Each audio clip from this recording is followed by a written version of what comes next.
Hello and welcome to Garblag Games. I'm Pete, and today we have a slightly different video for you. We have a unboxing of the Warhammer Fantasy Roleplay Starter Set. Oh yes, been waiting to open this up, been holding off, but I couldn't hold on any longer. So here we go. I'm going to open this up. You can see my reaction to it, and I'll go through the components, and hopefully you guys will get a good view of what's going on.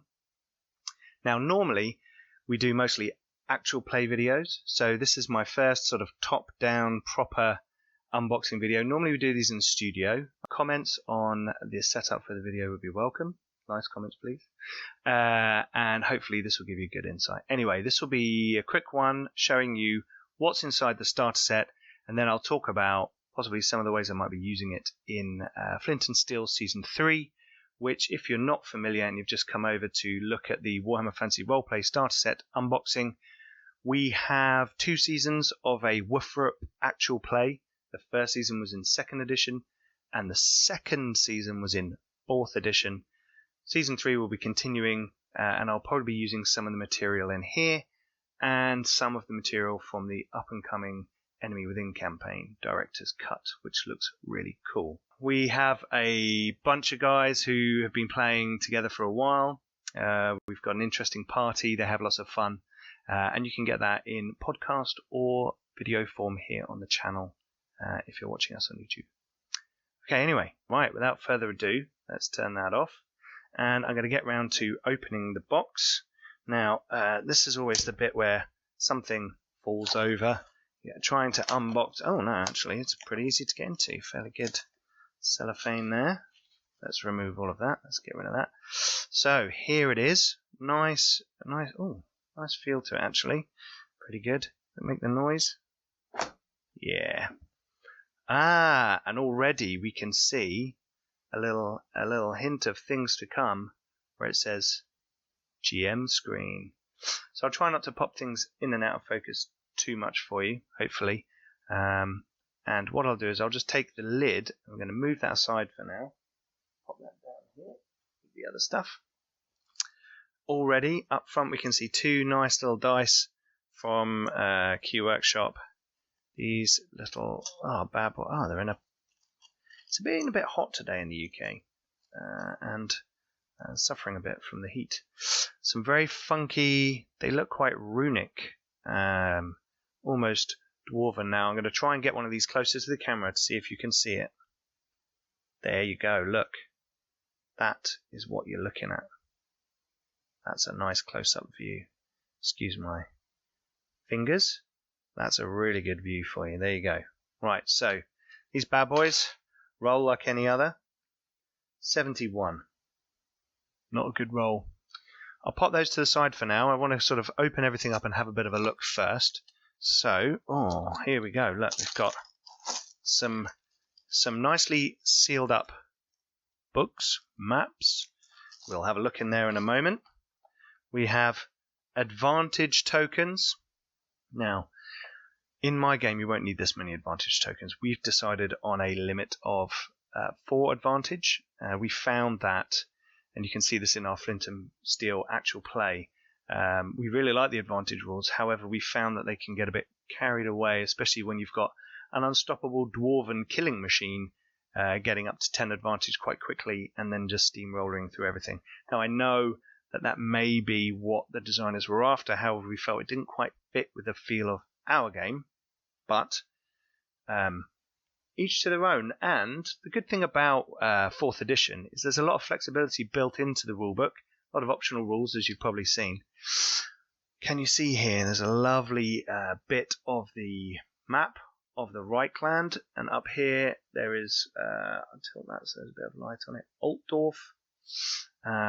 So yes, so we have our 2 elements of the GM screen, the first GM screen.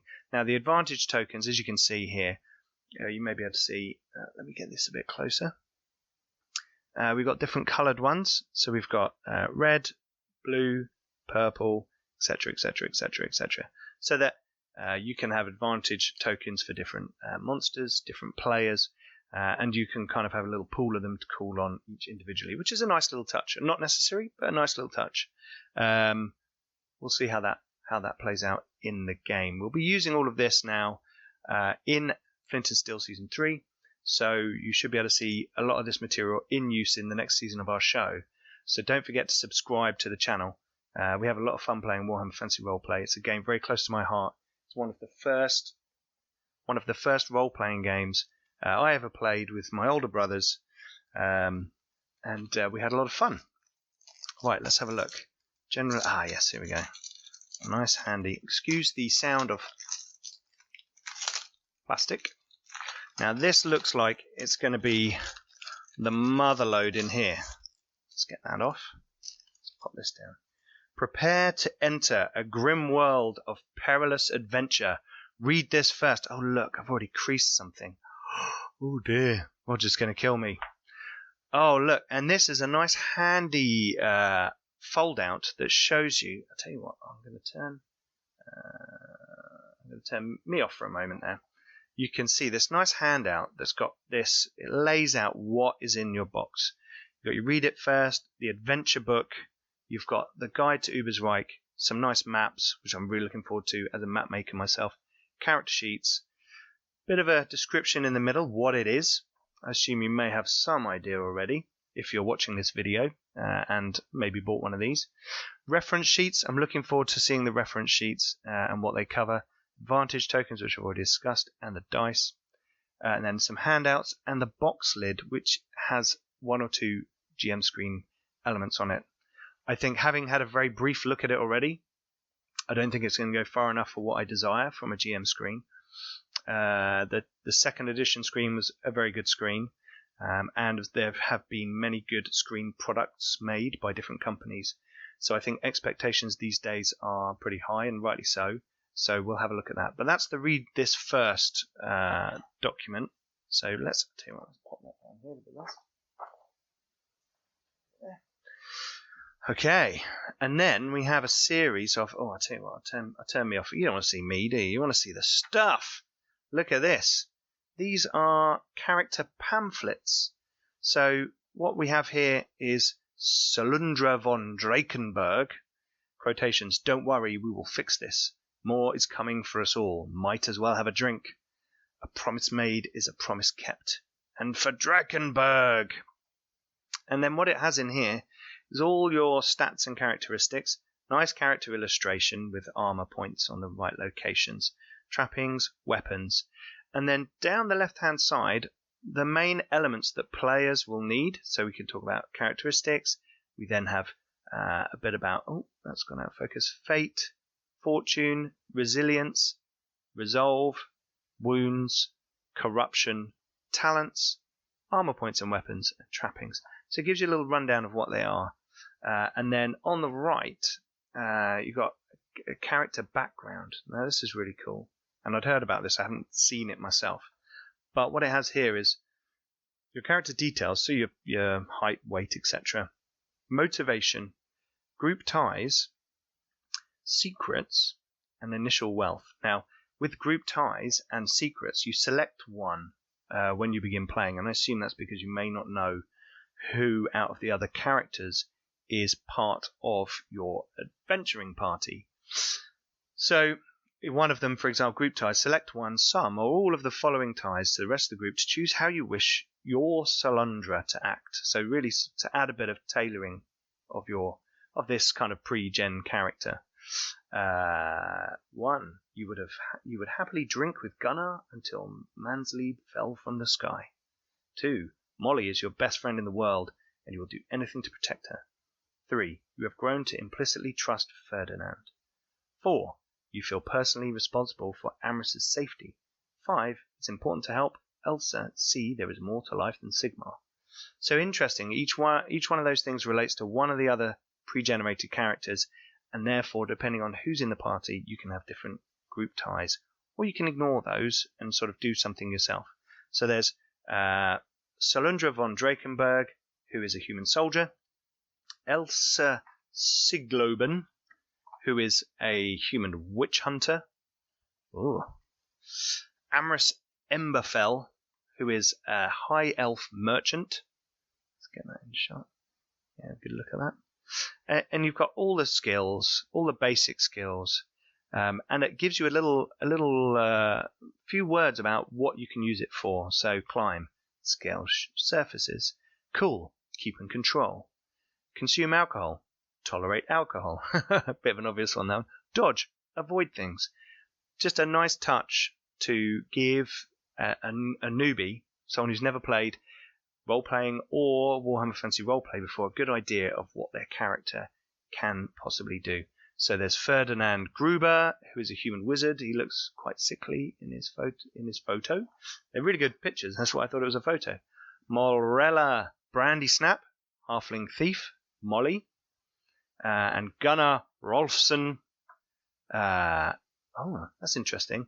We've got Bagric and Torvald Rolfsson, not Rolfsson, but Rolfsson in Flint and Steel.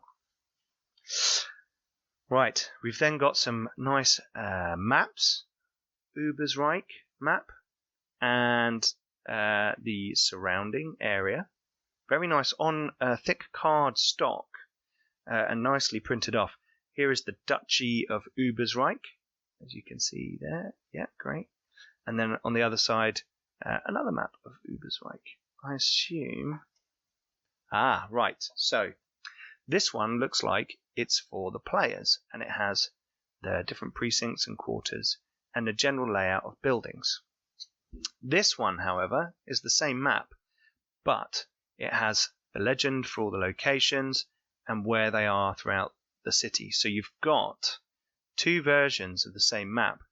As a map maker and someone who, in my line of work, in the real world, deals with maps and spatial data layers, I very much appreciate this, and this is very sexy. This is really cool, really nice touch.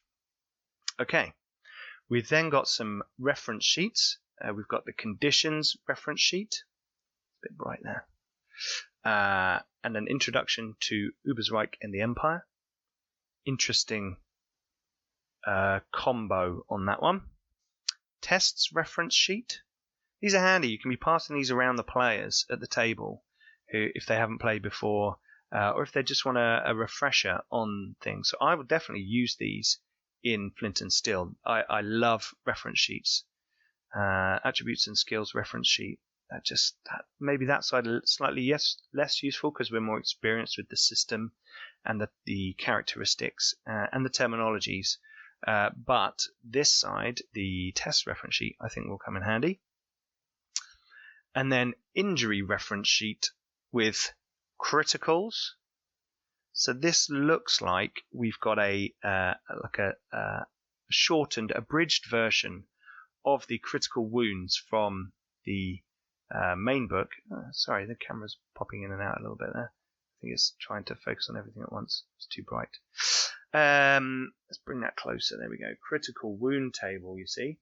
So they haven't gone into a hit location by hit location like in the main book, but you've got enough to run the game. Seems like there's everything in here that you need to play the game in a very basic format. So I'm going to cover all the little handout things. There's a little advert here for Vermintide and Rough Nights and Hard Days. Now, I haven't seen this myself, but I do want to check this out. There was a really good review of this on the Old World podcast, friends of our channel. They got Graham Davis on their podcast to talk about it, and they had a really good run through. It sounds like a cracking resource. Even if you don't intend to play the exact adventures in here and in the order they're in, it sounds like a really good resource for the feel and the atmosphere of Warhammer Fantasy Roleplay, and one that is probably worth getting your hands on. I'm going to try and get my hands on that as well. Pop that one down there, because that's guns that we don't need right now. And then we've got handouts. Rumours you have heard. Oh, sorry about this camera here. There we go. Rumours you have heard. And I'm going to turn this over and... Oh, no. Just one-sided. And handouts 4 to 6. Another rumours you have heard. Let's have a look. See if we can get this a bit closer so you can have a look at it. Rumours you have heard. There you go. And then going shopping. and a little cheat sheet for prices of things that actually that could be quite a useful little, you've got on there a full imperial breakfast, like it, best blood sausage in Ubersreich, an in-meal, bandages, and other things that you wouldn't necessarily have, or all in one table. That's quite a quick cheat sheet to get to. Right, excellent. Now, coming on to these two here, we've got the adventure book and the guide to Ubersreich. Now, I feel like I'm going to... Oh, hello, look what I just did by accident. It makes one big picture. Look at that. That is fantastic. I have to say, I've seen that. I was aware that was going to happen. So, but look at that fantastic artwork. That is amazing. That bridge there, looking a bit dwarven in construction, and it gives you that grim feeling of the world. The dirty river, the smoke, the clutter, the close buildings, and this dark castle up on the hill. All very interesting. Now, I'm not going to go into these in huge detail right now, but I feel like they could do with a little video of their own. So if you do want a video of me to go a bit into the adventure book and a bit into a guide to Ubersreich, then drop a comment below and let me know. I also don't want to go too much into this now because it might spoil it for people who are looking at this just to see what's in the book. Now, the adventure book is, introduction about rolling dice. This is kind of your book that you need to run the game. You've got adventure summary, and then it starts going into it to market. And there's a series of adventures here. And as you go through, I think the initial adventure, if I read correctly, kind of breaks down a lot of the type of tests you'll need to do into kind of chunks in the adventure, which is pretty handy.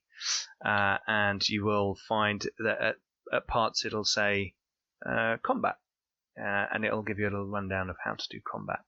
So it really is aimed at giving you everything you need to play Warhammer Fantasy Roleplay. Look at this artwork. It's great stuff, isn't it? So good. Such a mess. Just getting involved in the carnage. And there are lots and lots. You can see there's plenty of stuff in here.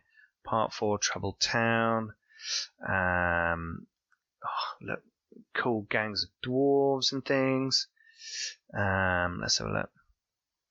We've got, again, more amazing artwork. Mutants. Mutants. You've got to have a few mutants in Warhammer Fantasy Roleplay. And then Adventures in Ubersreich. There are 10 scenarios. There are smaller scenarios in the back, which are kind of just there to give you a bit of a flavour of what can happen in Ubersreich. This is all fantastic stuff. It's great setting. It gives you lots to work with, lots to do, and I think it's a lovely little book. Let's have a look. It is 48 pages, and there are 12 in the back and another 5-part adventure. So there's plenty in there. I mean, this is a campaign in and of itself here. So you could get this, start running the game, get going with this, and then as more expansions and guidebooks come out, you could then sort of merge those in, bring those in. I think I'm going to have a look at some of this and maybe bring the Flint and Steel crew to Ubersreich in the next season, maybe. Let's pop that down there. Speaking of Ubersreich, here is the guide to Ubersreich, and this is more of your standard what's going on, what's in there. You've got your Welcome to Ubersreich section. Actually, I think it's sort of history and who's who. You've got the Visitor's Guide, the Province of Ubersreich, and then Dark Cults. Careful how you say that one. And again, you've got a timeline, a Visitor's Guide, so what festivals there are. Zweibelfest celebrates onions. All the town squares are given to onion stalls, and farmers from across the province attend. Onion-based activities abound. Such great stuff like that. I mean, it really gives lots of flavour. Guilds, places to go, you've got maps, you've got characters. It's giving you amazing resources with which to expand your adventures already. Just from, this is the starter set. This is absolutely amazing. Yeah, there's all kinds of places you can visit. All the town is explored, and then if once you get towards the back, you can see that there's a bit more. You've got some bestiary elements, so you've got a bit more Skaven work there. Not giving anything away, but Skaven don't exist. Fighting dogs, the wider area, then the province, and some funky stuff at the back about dark cults, the Eldritch Order of the Unblinking Eye. I mean, the books are seriously good quality. They are amazing finish, amazing artwork, really good. I'm really looking forward to reading through all of this. I'm about to go on holiday for 2 weeks, so I think I know what I'm taking with me to read. So, right, without spoiling too much, hopefully, that gives you a good view on what you get in the books. So you've got your two main books, you've got a series of handouts, you've got, sorry, this is now getting a bit messy, isn't it? You've got your maps, really nice maps with your political overlays. You've got your 6 character portfolios there, which are really nice. These are really nice little handout bits that you've got your fold out there. I've managed to pick out the same character again. There you go. Gunnar Rolfsson. You know, you've got all your skills, what he looks like, you know, a bit about him. Absolutely excellent. Or everything that a new player would need to get into that character. And then you've got your little guide, your read first, your advert, and your tokens. So that is a cracking look. This was like just over £20 from where Roger picked it up for me at UK Games. Oh no, a game store. The last thing to point out is the GM screen. So I'm assuming this goes standing up in front of you like this. Well, that's creating some sound quality issues. But you can see now my face over the Warhammer Fantasy Roleplay. And in here, this is really a starter GM screen as far as I can see. It has a little bit about currency, a bit about fate and fortune, resilience and resolve, and then a bit about combat order. So really, this is for your starter GM not necessarily GMing, but in the world of Warhammer Fantasy Roleplay with this setting, to cover off what's going on in the system. So there we have it. Warhammer Fantasy Roleplay Starter Set, Garblag Games unboxing. Hopefully that gives you a really good view of what's in there, a bit of a taste of everything to come, and this is hopefully the beginning of a series of sort of review and more detailed unboxing videos that you guys can get into. So hopefully we'll see you soon. Please don't forget to go check out the rest of the channel. Not only do we play Warhammer Fantasy Roleplay, but we also have Dungeons & Dragons, Scion RPG, we've got Dark Heresy, Warhammer 40k, which probably appeals to all you Warhammer people. And we also have Star Trek Adventures with Star Trek Morpheus going on. We've also got a back catalogue of Zweihander and all of our Flint and Steel. Flint and Steel! Sorry, I shout the intro with a big Warhammer in my hand. I mean, that's interested you already. You should go and check it out. Hopefully you'll join us again on Garblag Games. Don't forget to like, comment, and subscribe. Thank you very much. Bye-bye.